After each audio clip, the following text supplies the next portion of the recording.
That was about as flat and ugly of a performance as I could have imagined out of the Wildcats after they lost to Auburn, and yet a win is still a win for Mark Pope.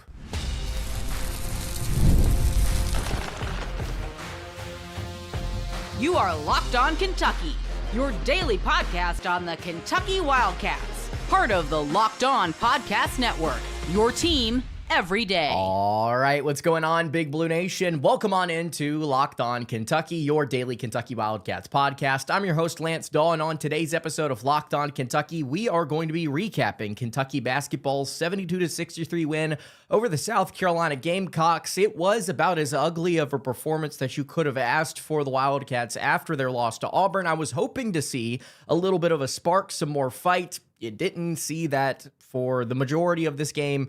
But yet the Cats find a way to win, and they likely lock up their NCAA tournament berth. This episode is brought to you by Mazda. We put that same drive into every detail. Wins define the moment, putting in the work that defines you. Stay tuned for highlights in this week's Moving the Game Forward. There's more to a Mazda because there is more to you. Thank you guys so much for making Locked On Kentucky your first listen every single day. I want to remind everybody we are free and available on all platforms. If you're watching on YouTube, would love it if you subscribe to the show. If you're listening on podcast, I would also appreciate it if you subscribe there as well. We are live here on YouTube.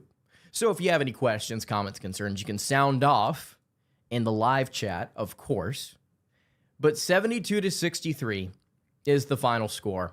And from the jump, this felt like it was going to be an annoyingly weird game. South Carolina hits 4 threes early. They're shooting the lights out of the ball.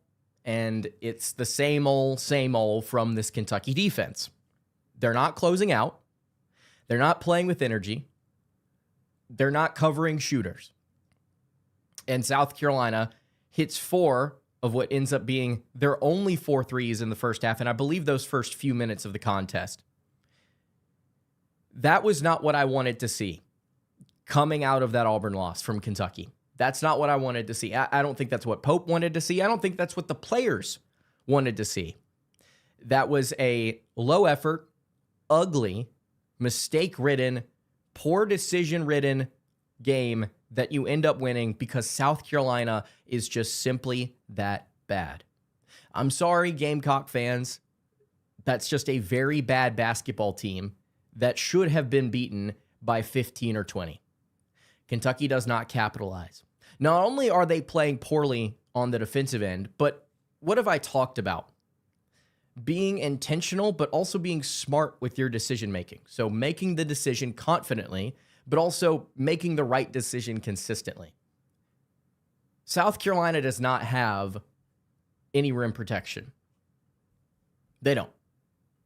And so the thought process heading into this one was you would be able to drive, get to the rim, and score consistently, and that would open everything else up. If I'm not mistaken, 20 of Kentucky's first 37 shots were from deep.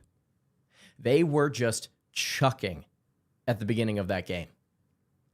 They were forcing themselves into bad decisions on the offensive end. South Carolina wasn't making them take contested jumpers late in the shot clock. They weren't driving them away from the paint. Kentucky just simply was not getting to their spots. They weren't executing the way that they should have been. And so they scored 28 points in that first half. Again, you win. That's awesome. We'll talk about how well Aberdine played outside of him. This was about as poor of an effort in a victory that I could have possibly imagined coming after that Auburn game when you need to find a spark here to close the season. You now have to go return home and play Vanderbilt on Saturday. I really do hope, if there's any sort of merit to the Mark Pope fatigue argument, and I don't know if there is a ton, but I'm hoping for argument's sake that this team was tired, exhausted, mentally and physically after that loss to Auburn, where they had to fight so hard to basically win that game and have it stripped away from them, that they weren't going to come into Columbia, I should say. Como's for Missouri, of course. They weren't going to come into Columbia, South Carolina, and they weren't going to play a spirited ball game. They just weren't. I'm hoping that's the reality, is that they are just washed energy-wise. And so maybe they'll take the next few days to recover and to get ready for another must-win game if they want to get to that 6 seed line, because ladies and gentlemen, they have dropped to basically somewhere between a 7 and an 8 seed. They need to be a 6 seed or higher. Please go watch yesterday's episode of the show, or the most recent episode of the show, if you want to learn why. The effort was not there. The decision-making was not there. The ball handling was not there. And frankly, the coaching was not there. I understand that Kentucky has a limited rotation, and they're doing what they can right now. They have no bench. Mo Diabate getting 12 in this game and getting a few offensive rebounds was great, but you're not going to get that production from him against a team that has an actual big. The best thing that South Carolina could throw on the floor tonight that they were playing consistently was a 6'8" center. Yes, they went for a 7-footer for a little bit, but still, even he didn't play until midway through the second half. You don't have a bench. And Jasper Johnson right now, I understand foul trouble. I understand rotations and fatigue. I get it. That does not escape me. This is not ignorance. The reality of the situation is Jasper Johnson is not good enough to play this season. Full stop. He might have a game here down the stretch where he drops 12 points and goes like 4 of 6 from the floor. Sure, that does not mean he should be out there consistently game in and game out getting the minutes that he has. He played 8 minutes in this game, did not make a shot, and had 3 turnovers, 2 of which were just mind-boggling. He cannot hold on to the ball. He is too weak physically to hold on to the basketball against any SEC team. This is the worst team in this league, and he could not hold on to the basketball against them. Your 5-star prospect can't handle the ball as a combo guard. You can't play that. That is worthless minutes to Kentucky. If he can't make a shot, if he's too fragile to play defense, and he's a baby deer out there with the rock, he can't play. Who cares about fatigue? Go rotate in some other players to where you don't have a true point guard on the floor, because at that point, at least you have something. You have somebody to hold on to the basketball, possibly, but you're not getting that from Jasper. You're not getting any sort of meaningful contribution from Jasper Johnson. He needs to sit. And frankly, I don't know if he's going to be here in Lexington next season. Just based off what's been reported, we'll see what happens. He's a Kentucky kid. I'm sure Pope loves him. I'm sure the fan base for the most part loves him, but he can't play. And when I say can't, I mean, I'm not saying he can't play basketball. I'm saying he can't play in this rotation this year. It's not worth it. It is a liability for the Cats. Yet another reason why I am just kind of stunned that this is what Kentucky gave after the Auburn loss, with the fire, with the passion, saying we're going to fight back from this. You score 28 points in the first half, and you kill yourself taking a ton of jump shots against a team that doesn't have a rim protector? Are you kidding me? You play Jasper Johnson 8 minutes, and he coughs the ball up 3 times? What are we doing? What are we doing? It's decisions from the players. It's decisions from the coach. It's effort. Yes, you had 20 more rebounds. I don't think that's an effort thing. I think it's a South Carolina doesn't have anybody who can rebound thing. Watch what happens against Vandy. You're not going to be plus 20 on the boards there. This is a pitiful team that you beat by 9, and you should have beaten them by 20. Bad decision making, bad coaching, and yet you win. And that's the thing. I understand there's going to be some fans that come out of this and say, you're being too negative because they won. They shot 39% from the floor against the worst defense in the SEC. They shot 28% from 3 against the worst defense in the SEC. Ito just asked, what is Kentucky's assist-to-turnover ratio as a team? Are you talking about for this season?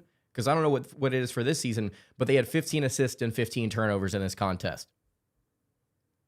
Thank goodness South Carolina wasn't able to get out and run like Kentucky was, because they only converted those 15 turnovers into 13 points. for tonight. Yeah, it was a clean 15 and 15. This I don't want to say unacceptable because you found a way to win, but this was bad. This was bad. In my opinion, this is not good.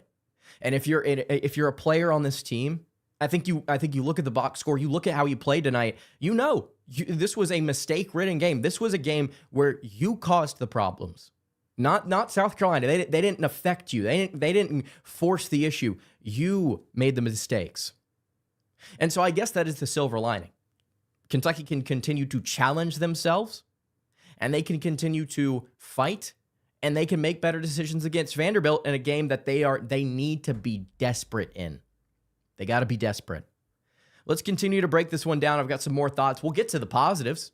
There are, I think, a number of things you could talk about with Denzel Aberdine, not just for this game, but for this season.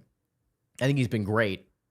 Before we do all of that, though, I do want to tell you guys about our friends over at Mazda. This is Mazda's moving the game forward for those who show there's more to the score than what's on the screen. Denzel Aberdine. Actually, we'll just go ahead and talk about it here for a second. Denzel Aberdine dropped 19 points in this game on efficient shooting.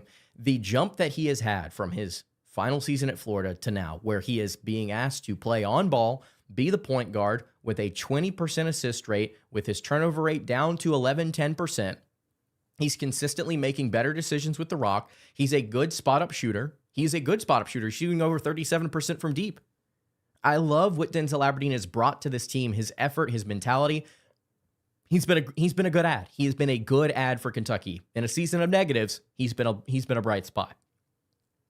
And players like Aberdeen and performances like this remind us what it really takes to raise the bar. It's that extra work off the court, dialing in on every detail, and Mazda puts that same passion into every model that they make. Highlights make the reel, but what it took to actually get there makes it count. There's more to a Mazda because there's more to you.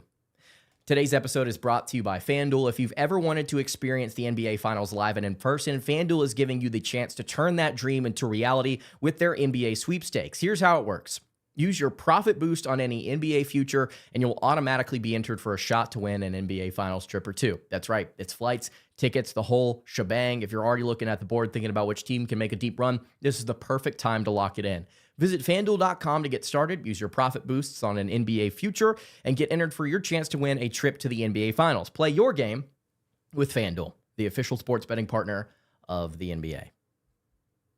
All right, continuing along here on today's episode of the show, thank you guys so much for tuning in. Subscribe if you're watching this live on YouTube. If you are new to the channel, perhaps my negative monologue at the beginning of the show was not exactly what you want to hear, but hey, here's the bright spot here for you. Denzel Aberdine played incredibly. Aberdeen with 19 points on 6 of 12 shooting, knocked down 4 triples. He had 5 assists, no turnovers. And a night where Kentucky had 15 turnovers. 4 different players committing 3 each. Denzel Aberdine, no turnovers, 5 assists. He's what kept the offense going tonight. Had he not shot the ball like he did today, Kentucky would have ended up losing this game. It's the reason why they won. Denzel Aberdine had those couple of triples in rhythm in the first half. Love that sequence. Love the confidence to continue to pull whenever the shot is there and the decision is right. Aberdeen was great.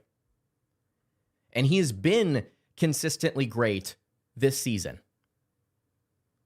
I say great relative to what Kentucky is getting in terms of offensive production elsewhere. He has been asked to play point guard when he truly is more of a 2 and played his most minutes at the 3 technically for the Gators last year because they had Clayton and Martin. This has been a really sharp season to close out his college career from Denzel Aberdeen. When you look at his statistics, last season had a 108.9 offensive rating, 51.9% true shooting, 46.4% inside the arc, 28% free throw rate, just barely a 70% free throw shooter this year, 119 offensive rating, 56% true shooting, getting to the line with a free throw rate that is 4% higher, almost a 79% free throw shooter, 49% from inside the arc, 37.1% from outside, and he's shooting 38% from deep in conference play. He's been consistent. He's been a consistently good scorer and shooter. Love to see that from Aberdeen. He played well tonight. He's the reason Kentucky won. In the bench, and Kentucky did technically get 16 bench points tonight, which it doesn't feel like it. Not Malachi. Mohamed Diabate actually finished with the highest plus minus of the night here at plus 16 with 12 points, 5 of 10 shooting, 4 boards, 2 of those being on the offensive glass. He also had a block and a steal in 20 minutes. He really did take over in the second half where he was more aggressive. South Carolina didn't know what to do with him in transition, and he executed. But that 5 of 10 shooting, I mean, it shows a lack of touch. He still has. He still doesn't have any sort of touch. It's just reality. But the thing about Mo, and we talked about this yesterday, it's the thing that kind of redeems him from being a net negative coming off the bench, is that he plays really hard defense, and he is a valuable rebounder. But he's essentially a net neutral if he's going to be missing all of these jumpers, which tonight, hey, or floaters, what have you, but hey, he scored 12 tonight. Of course, if you do want to look at the bench, they got that 16 points on 6 of 14 shooting and 4 of 8 from the charity stripe. So wasn't efficient. And the most mind-boggling part of that, actually, they got that 16 points on 6 of 20 shooting because Trent Noah went 0 of 4. Which we'll get to Trent in a second. But the funny thing about Garrison and Diabate, 6 of 14, is that they're the ones taking shots at the rim. You should, at their size, they should be making those more often, significantly more often. And yet they are missing horribly on what should be really easy shots for their position. It sucks. Nothing Kentucky can do about it. Trent Noah. Somebody told me on Twitter after I tweeted out, like, Trent is a net negative. He is a net negative on the floor. They're like, well, he's one of the best offensive rebounders on this team. Coming into tonight, we talked about this yesterday. Coming into tonight, Trent had 23 rebounds in SEC play. 3 of those were on the offensive end. He got 2 tonight, so he's got 5 so far. 5 offensive rebounds throughout the course of SEC play. But in 6 minutes, to get a couple of boards and to miss some wide, blanking, open shots. 3 wide open shots. Against Auburn, we could have used them. Against Carolina, we could have used them. If he is going to be put out there to be a 3-and-D player that gives effort and he can't hit a shot, what is his value? You can't play Trent Noah and Mo Diabate and think we'll just get rebounding out of these guys, because who's going to score the ball if 2 players on the floor can't shoot? Cool, they can get an offensive rebound. Who's going to score? You're limiting yourself. You're harming yourself. Trent has to find that shot that he had last season. He's got to find it. It's not here. It is not here. I'm rooting for him. I want to be clear. I want him to do well. I want these players to perform well. When they're not, you have to acknowledge it, you have to critique it, and you have to say it has to get better. You can't just let it happen. Just because a kid is from Harlan or a kid is from Lexington, you have to be objective in the way that you talk about them. Trent, hard effort, great effort. Defensively, not what you need consistently. And he can't make an open shot. It's a bad rotation player right now. Until he can figure out his 3-point shot, when they're wide open, you're not contributing much. I would rather just play the tighter rotation. I'd rather play 7 guys than throw him out there because he's not providing me offensive value, which is what Kentucky desperately needs right now. They're in a shooting slump. You remember, guys, how I told you, I said I would eat a hat on this show if they finished the year shooting over 35% from 3. Well, guess what? They've been on a slump as of late, and they're under that. They are a below average 3-point shooting team. They need to find that spark. And the problem, they're getting open looks. They're just not hitting. Maybe they progress to the mean, I should say. But Trent's not cutting it. The bench is inefficient. Jasper shooting 0 of 3. Excuse me, I must correct myself a 3rd time. The bench in this game, combined with Jasper's 0 of 3 count, was 6 of 23 from the floor. And they did not make an outside shot. 0 of 7 from beyond the arc. And at least half of those shots, at least 4 of them, were wide open. Wide open. And they can't hit. They can't hit. It did not help that Otega Oweh had his 30-game streak of double-digit scoring snapped tonight. He went 3 of 13 in this game. I thought he was terrible in terms of shot making or shot taking, his decision making when it came to his shot selection is the term I'm looking for. My gosh. He did have 5 steals, but he also had 3 turnovers. He had to play 37 minutes tonight. He has to. He has to. And he just didn't have his best offensive game. Hopefully he'll rebound against Vandy. I hope Kentucky doesn't force themselves to take long twos. It is driving me up the wall how Kentucky continues to do that to themselves. And they don't have to. They absolutely don't have to. My gosh. We can wrap this thing up, talk a little bit about what's going on in the live chat. We still haven't talked about Chandler or Yelovich, who had quietly had decent nights. We'll do that in just a moment. Before we do it, though, I'll tell you guys about our friends over at Indeed. Workplace chaos. Deadlines stacking up, inbox overflowing, and the one position you have to fill still sitting open. When the pressure's on and you need the right hire, this is a job for sponsored jobs. Indeed Sponsored Jobs helps you reach the people who actually fit what you're looking for, like skills, experience, location, so you're not just hoping the right candidate stumbles across your post. And here's a stat that says it all. In the minute or so that I've been talking to you, companies like yours have made 27 hires on Indeed, according to Indeed data worldwide. So if you're hiring, spend less time searching and more time interviewing candidates who check all of your boxes with Indeed Sponsored Jobs. Listeners of this show will get a $75 sponsored job credit to help get your job the premium status it deserves at Indeed.com/podcast. Just go to Indeed.com/podcast right now and support our show, by saying you heard about Indeed on Locked On Kentucky. Indeed.com/podcast. Terms and conditions apply. If you need to hire, this is a job for Indeed Sponsored Jobs. All right, wrapping up today's episode, Cats improved to 18-10, 9-6 in SEC play. Snap their 3-game losing skid. Last 2 games they probably should have won, but here we are. Your hopes and dreams of making a double bye in the SEC tournament, all but smashed, unless you can miraculously turn this around here to win 4 straight to close out the year, which I just don't see happening, especially after the effort and performance that Kentucky gave tonight. 31st in the country, according to KenPom, inside the top 50 in both offensive and defensive efficiency. Don't really care about that at this point. This is a statistically middling team, and they are middling in terms of record. They've gotten to 18 wins. That'll probably lock them into the NCAA tournament. I need to see something. After that 3-game skid, I need to see something from this team, and tonight was not it.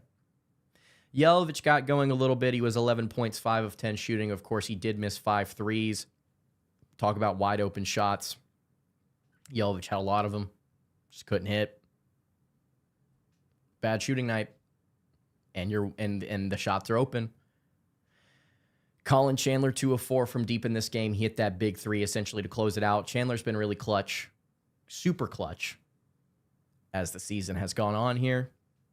Also finished with a couple of rebounds, 3 assists in 35 minutes. Kentucky playing a pretty tight rotation, all things considered, outside of, playing Diabate 20 minutes. But I think Kentucky realized in that second half with him playing 13 minutes, like, hey, they had something there matchup-wise. And Diabate attacked it, and they finished. I don't have a lot of confidence moving forward with this team.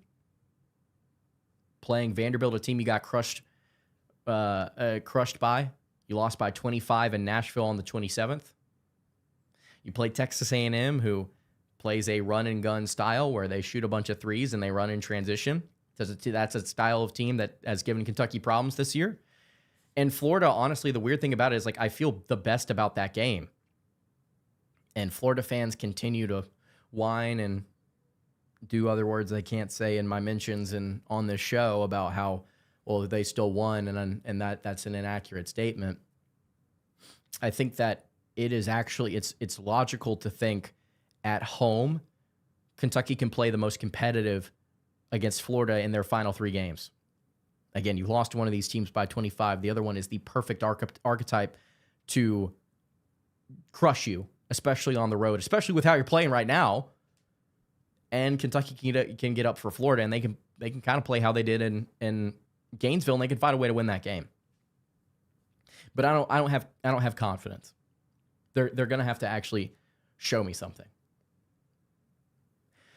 UK Wildcats win says, I'm only bitter because I feel like we would be in a much better place if Potter and Hawthorne didn't redshirt this year. I don't think Potter adds anything to this rotation, but I think Hawthorne is an interesting conversation. That will be a what if, and it's going to be an even funnier what if.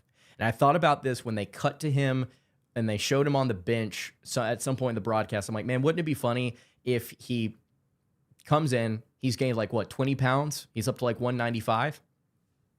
He comes in, he gains 20 pounds, and then he goes to some other school that Kentucky plays next year, and he drops like 16 points or something stupid like, oh, he has a good performance against Kentucky. And we're sitting there going, could have used that scoring last year, and yet he redshirts. Of course, I think the counter argument to that is like, well, if he's redshirted, is he really ready? I mean, we see Jasper in the way that he's playing, like he's clearly not ready, and he physically, I mean, like both I think you could argue are similar in the fact that they need more weight for their position. They need to be stronger. And Jasper, super weak. And then Hawthorne, really, really, really light for what position he would want to play. Of course, he's kind of got those guard skills, so I don't know. He would be a wild card. Ito says it's hard to criticize Oweh and Chandler, but man, they sure turn the ball over a lot. Yeah, it's 2 players that shouldn't be handling the rock consistently that have no touch. It's the reality of it. Chandler, as a slashing guard, has absolutely no touch. He has no left hand, 0 left hand. And whenever he goes to lay the ball up, I've actually got a ball here. He doesn't lay the ball up, right? He pushes it. He pushes it up. And it leads to shots that I usually go too strong and hit the back rim or rim out. He does not have a left hand to then put the ball in his left hand and finish more accurately, or he doesn't have the ability to scoop up and under. We've seen that consistently where he's almost taking like a shot instead of a layup. He has no touch. And that's reflected in the way that he passes the ball as well. You'll even see do you remember the turnover against Tennessee earlier this year? He steps into the passing lane and he gets out and he floats the ball up to Oweh. He doesn't two-hand it. He doesn't pass the ball up. It's kind of an awkward like push, shot put kind of thing. I thought the ball was in the moment. I thought it was going to end up being short and Tennessee was going to corral it again. But again, no touch. And it's the same with Oweh. He should not be handling the ball as much as he is. He is another slasher, an inefficient shooter from the perimeter, inconsistent shooter from the perimeter that needs to be set up in order to have the most success, most consistent offensive success. 3 turnovers tonight because he can't handle the rock. And frankly, he shouldn't be put in the position to. Kentucky should have enough guard play to make this happen. But Caden Lewis went to Villanova, and Jalen Lowe's out for the year with a shoulder injury, and I don't know if he's going to be here next season. So that's the reality. It's hard to criticize them because they are being asked to do things that they should not be asked to do. You're right, Ito. At the same time, what are you going to do? Like, they just aren't good at handling the ball. Captain Crash says, I'll eat my hat if he actually weighs 195. I wouldn't put it past him. Captain Crash also says, also, it's worth pointing out that Hawthorne has been using his time here to focus on developing physically. He wouldn't be able to do that if he was playing week to week. Agreed. It's almost like Jasper should be doing that. He's not providing any value to the rotation, and he's turning the ball over, and he can't play defense. He should have redshirted. That's another player that should have redshirted. But of course, you have all this guard injury. You have all these guard injuries. He kind of has to play a little bit, I guess, according to Pope. I don't know. I wouldn't. These next games could be rough. Yeah. We really waited for JQ and only got one good performance. UK really expected Quaintance to take the team to another level, and we were all left holding the bag. Yep. I don't know the contract details. I don't know how much he was paid. I don't know how much of it he's going to get compensated for. I don't know if it was up front. I don't know if it was in payment installments. I don't know what it was. But what I can tell you is that best of luck to him. Highway robbery. If you're him, you get to come and develop at one of the premier places in the country. You get a little knee swelling. You have the ability to sit out and not really take any sort of flack for it. You're going to get drafted in the first round. I don't think he's a lottery pick right now, in my opinion. He didn't play like it in the few games that we saw, and it was nothing like what we saw at Arizona State. Clearly lost some burst and explosion. He's got to hold on to what stock he has. He honestly, it's in his best interest for him not to play the rest of the year. Did you hang up the kept it close against UF banner? No.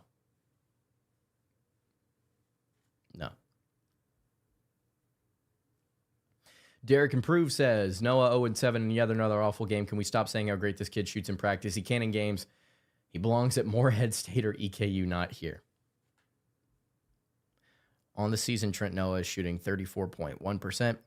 In conference play, he's shooting 21%. He is 3 of 14.